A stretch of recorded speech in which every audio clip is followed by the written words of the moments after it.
Bonsoir les amis, bonsoir les cryptopreneurs, c'est Christian et bienvenue sur à franchir. Nous allons couvrir rapidement l'actualité sur la blockchain et les crypto-monnaies. Pour ce, avant de commencer, j'aimerais un peu euh, euh, couvrir une question, du moins un commentaire que j'ai reçu d'un certain ou d'une certaine Gogo par rapport à l'intervention de Elvis Conjo hier sur ma chaîne. Je pense que sa préoccupation euh, nécessite une attention particulière parce que ça va un peu avec la vision de notre chaîne. OK? Je vais de ce pas partager le commentaire et produire en quelque sorte ma réponse. Comme la personne a insisté, j'ai décidé de répondre à sa préoccupation. Tous ceux qui ont suivi l'intervention d'Elvis hier, c'était très enrichissant. C'était plus d'une heure trente de présentation. La connaissance, la pertinence, la profondeur étaient au rendez-vous, les gars. Et je pense qu'on devrait de plus en plus inviter Elvis sur cette chaîne. OK? Et c'est ce que je ferai dorénavant. Maintenant, pour répondre à la question de Gogo Blé Lydie, je ne sais pas si c'est une dame ou c'est un homme, néanmoins, sa question est pertinente, OK? En ce qui concerne la pertinence de la question, je vais lire son commentaire rapidement. La personne dit bonjour Christian, j'aime les interventions de Elvis, mais il m'a déçu quand tu lui as posé la question sur les projets crypto africains. Sa réponse ne rassure pas, car à l'entendre parler, c'est comme si lui-même, il est prêt à reproduire la même chose.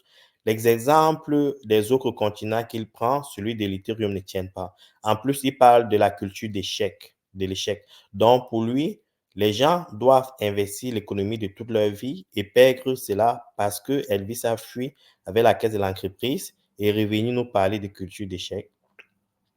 Toi-même, Christian, tu as fait un live sur Limocoin et tu as vu la dame africaine qui vit en France et qui a pris un crédit de 50 euros qu'elle a perdu dans Limocoin.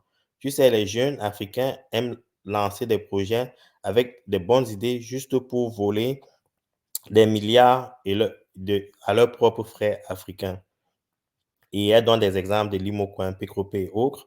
Bon, je ne vais pas continuer. Vous pouvez aller en commentaire, découvrir le message. Et à la fin, la personne dit, et je veux que ma préoccupation soit prise en compte. Merci, Christian, de me répondre. OK, les gars, quand j'ai le temps, je lis ces commentaires et quand il y a de la pertinence, je réponds. OK? C'est pour ça que j'ai décidé, au lieu de répondre par écrit, j'ai décidé d'en parler dans cette vidéo parce que la pertinence est là. OK? Pour ceux qui me suivent depuis longtemps, vous savez un peu pourquoi j'ai créé cette chaîne. C'est juste pour apporter une certaine culture des finances à notre communauté africaine parce que ce que j'ai constaté, c'est que beaucoup de gens se lancent dans des projets sans toutefois comprendre le véhicule dans lequel ils entrent. OK?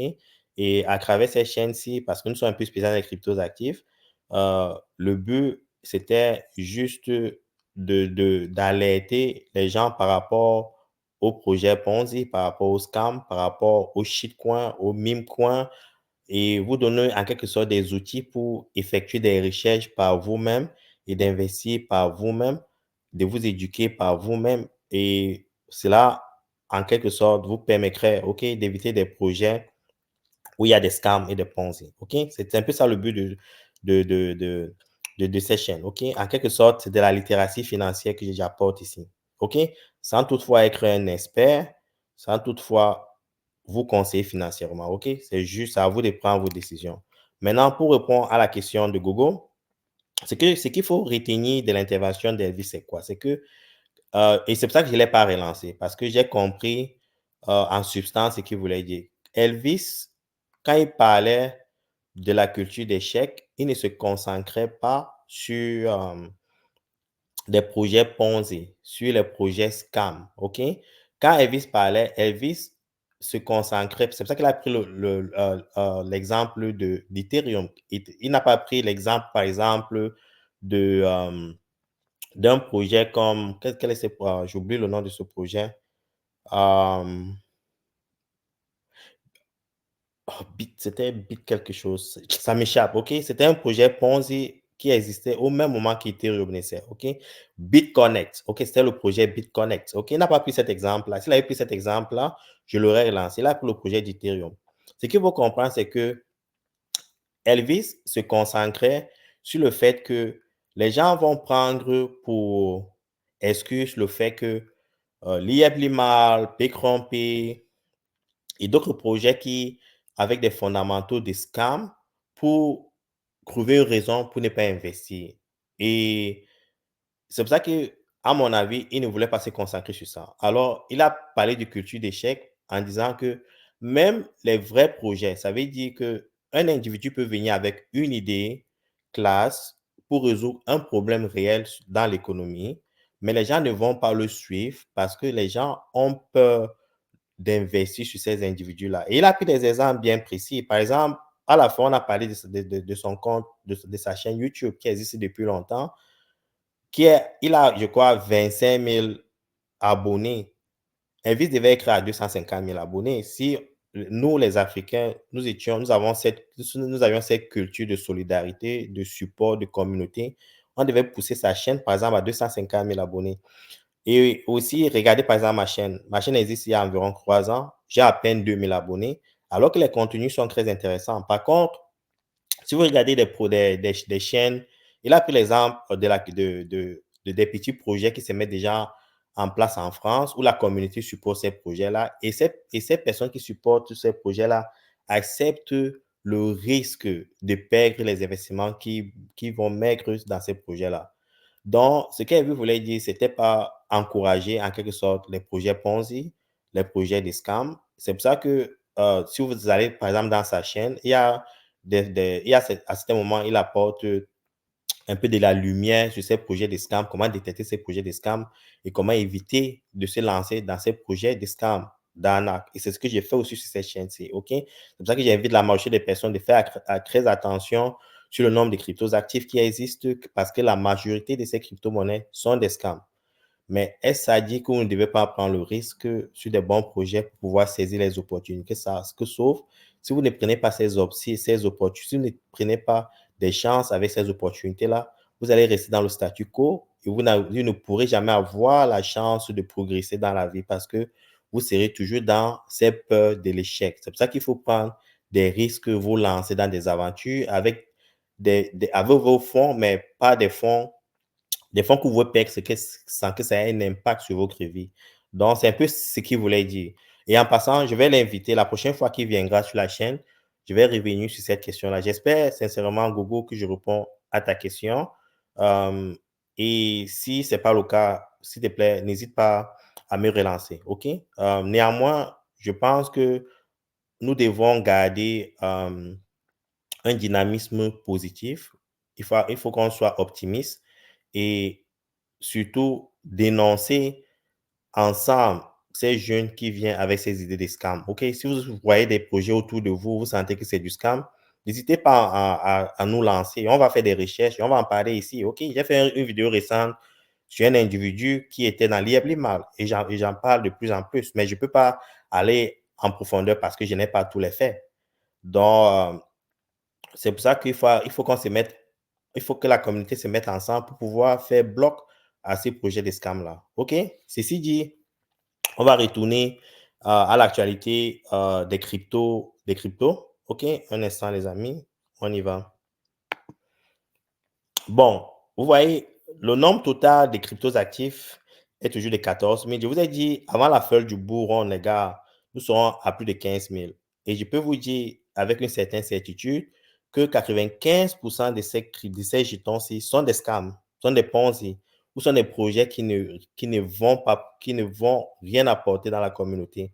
Ce sont des projets qui mourront. Et certains de ces projets, je peux vous dire que 7 000 de ces projets-ci n'existent plus. Ça veut dire que ce sont des coquilles vides, mais qui sont toujours en activité avec une certaine capitalisation et les gens continuent à y investir. Donc, pour les nouveaux qui arrivent, faites très attention quand vous investissez sur ces trucs-ci, OK?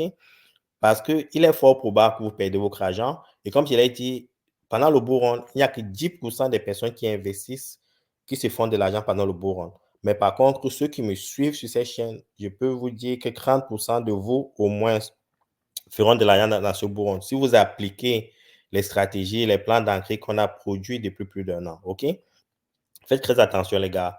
En termes de dominance du Bitcoin, bon, ça n'a pas changé, ça n'a pas beaucoup changé par rapport à hier. À Ethereum, ça n'a pas changé beaucoup par rapport à hier. OK? Ce qui est important de savoir ici, c'est que quand la dominance du Bitcoin commence à réduire, ça veut dire qu'on s'approche du altcoin saison. Donc, ça veut dire que si vous êtes dans le Bitcoin, vous pourrez un peu diversifier du Bitcoin à d'autres cryptos, à d'autres altcoins pour pouvoir maximiser en termes de retour d'investissement sur vos investissements. OK? Donc, il faudra prêter attention à ces données-ci. Le prix du Bitcoin n'a pas beaucoup varié par rapport à hier. Ethereum, la même chose. Je ne vais pas perdre le temps ici. Et nous allons maintenant couvrir d'autres éléments de l'actualité. Un instant. J'ai détecté cette information sur Cointelegraph. Comme je vous ai dit, les gars, quel que soit le portfolio que vous constituez, vous devez avoir au moins quelques Satoshi et si vous êtes capable, un Bitcoin. Vous avez suivi ce que Elvis a dit hier. Dans un futur proche, je ne dis même pas un futur lointain, dans un futur proche, dit maximum 3-4 ans, il sera difficile aux individus de détenir un Bitcoin. Et dans 20 ans, ceux qui auront un Bitcoin seront en quelque sorte des pachas. Si tous les données qui se mettent ensemble se réalisent. OK? Donc, si vous détenez juste des Satoshi, et je peux vous dire, dans 50 ans, si vous avez 100 Satoshi, vous serez dans une, du moins, peut-être vous ne serez pas dans 50 ans, mais votre génération, vos enfants, vos petits-enfants auront ces Satoshi-là et ils seront dans une autre classe d'individus. OK? C'est pour ça que, en quelque sorte, les crypto-monnaies offrent une opportunité exponentielle. Et l'histoire n'a jamais produit ce genre de richesse exponentielle pour tout individu. OK? Ceux qui sont positionnés sur le Bitcoin ne regretteront pas si le Bitcoin réalise ce que le Bitcoin doit réaliser. C'est pour ça que si vous avez un Bitcoin, vous serez... Il n'y a que 21 millions de Bitcoins, les gars. Et d'ici 5-6 ans, il y aura 10 000 milliards d'individus. Imaginez ceux qui auront un Bitcoin. Donc, il faut avoir cette vision-là. Vous projetez vers le futur. Il y a le risque que ça aille à zéro. C'est un fait. Ça peut aller à zéro.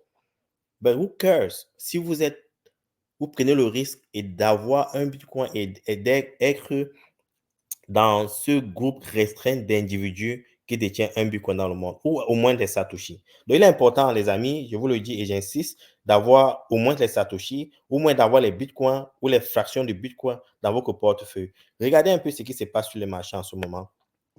Bit, les échanges Bitcoin ont de plus en plus de problèmes à détenir les Bitcoins. OK? C'est pour ça qu'on dit que Bitcoin Exchange Inflows drop to 10 years low. Donc, ça veut dire qu'il y a de moins en moins les bitcoins sur les échanges. Ça devient de plus en plus un produit rare. Et ça sera le cas, plus le temps va passer, plus ça sera difficile de trouver le bitcoin. Et plus la rareté, et quand quelque chose est rare, son prix fluctue. C'est pour ça que je vous dis que le bitcoin ira à 1 million de dollars. Et beaucoup d'analystes dans des marchés financiers le disent.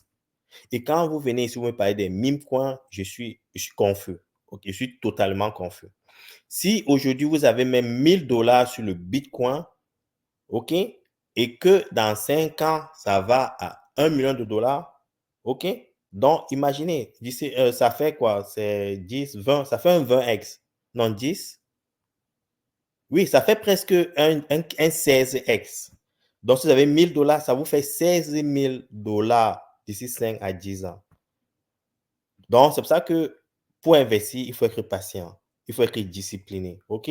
Donc, je voulais juste partager cette information rapidement. Et le bull run est proche, les gars. Le bull run est proche. Et je vais vous montrer pourquoi le bull run est proche. Nous sommes dans le bull run. OK? Il faut que les gens pensent que quand on est dans le bull run, c'est la parabole immédiatement. Non. Il y a une période de ce qu'on appelle price discovery où la fluctuation du prix est un peu horizontale. OK? Et après, c'est là qu'on prend une verticale, une parabole, et on se dirige droit sur Uranus, OK? C'est juste une question de temps. On n'est pas loin de là. Vous allez vous lever un matin, ça sera le cas. Donc, c'est pour ça que il faut juste être patient. Je vais vous montrer les données qu'il atteste un instant, ou les graphiques qu'il atteste. Il dit ici, n'engage que moi. Si je me trompe, Christian s'est trompé. Si vous vous trompez, vous vous êtes trompé. Donc, je ne suis pas responsable de vos décisions, OK? Néanmoins, voici ce que je voulais vous montrer. Regardez un peu cette présentation des règles capitales, OK? Ce cercle orange-ci représente ce qu'on appelle pré-halving retracement. Le plus souvent, après le halving, il y a ce qu'on appelle, il y a un retracement au niveau des prix. Et c'est ce que nous sommes en train de vivre en ce moment sur les marchés. En 2016, il y a ce pré-halving retracement ici à l'intérieur. Et en 2020, on a eu ce pré-halving retracement. Nous sommes en 2024 au niveau du pré-halving retracement. Et regardez un peu ce qui se passe après le pré-halving retracement. Ce n'est plus une ligne horizontale. Nous nous dirigeons vers une ligne presque oblique verticale. OK? Donc, on commence à tomber sur une certaine parabole. C'est un peu le cas en 2016, en 2020 et en 2024. Nous nous approchons de ces paraboles-là. C'est juste une question de temps, les gars. Nous ne sommes pas loin. C'est très proche. Ça va déclencher d'un coup. Et quand ça va déclencher d'un coup, c'est non-stop. Et puis, on redescend vers le bien market et on repart. OK?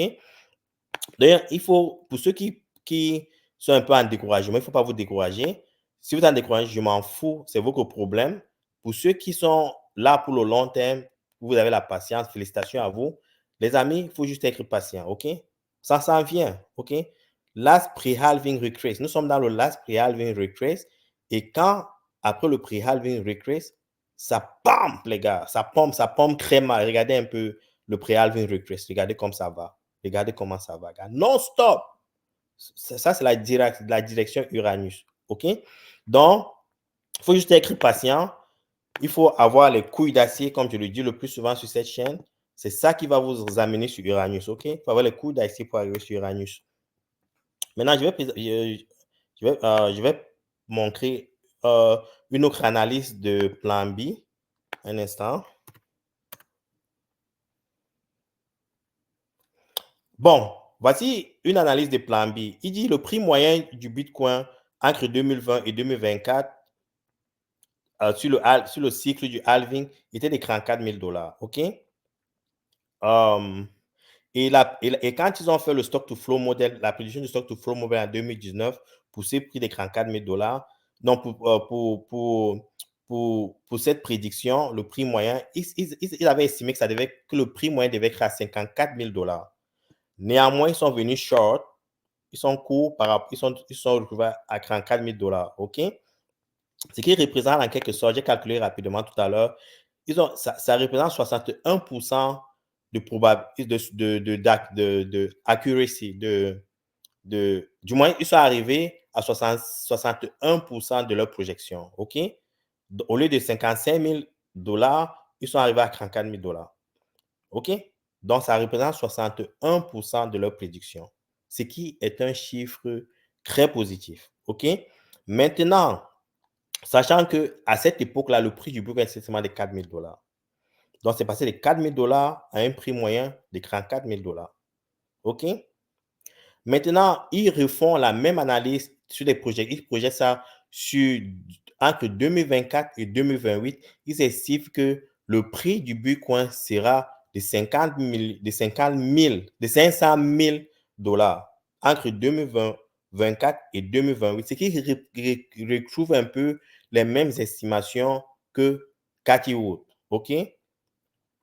Qui estime que le prix du Bitcoin sera entre 500 000, 600 000 et 1 million de dollars. Maintenant, ils estiment, mais d'après le stock to flow model, ils estiment que ce sera à 500 000 $. Supposons qu'ils se trompent encore, comme ils se sont trompés en 2019, et on se retrouve à 61% d'accuracy. OK? Ça veut dire que le prix du Bitcoin par rapport à cette accuracy-ci sera de minimum 300 000 $. Et Elvis disait hier qu'avec un 4X, le prix du Bitcoin serait environ à 240 000, 300 000 $. OK? Et maintenant, il dit entre 2028 et 2032, nous serons à presque 4 millions de dollars. Moi, comme je vous ai montré tout à l'heure, avec la rareté du Bitcoin, avec la demande du Bitcoin, et je vais vous montrer cette analyse de Raoul Pal que je parle depuis. J'essaie d'avoir l'autorisation du producteur pour le faire. Il estime que la capitalisation totale des crypto-monnaies pourrait arriver à 100 millions, 100 milliards de dollars. OK, donc ça veut dire multiplier par 50 par rapport au prix actuel. Donc, toutes les données, toutes les analyses convergent vers une direction sur Uranus. OK? Et c'est pour ça que j'aimerais vous demander encore, et ça, c'est votre choix, de le faire ou de ne pas le faire, d'être patient, d'investir sur des trucs à forts fondamentaux, comme le Bitcoin, Ethereum, Solana, des choses qui seront ici pour résoudre des problèmes réels. OK? Ce qu'il a partagé avec vous, je vous ai donné une petite dose de motivation, j'espère. Si vous avez des questions, vous savez comment me joindre. Bonne journée à vous. Ciao.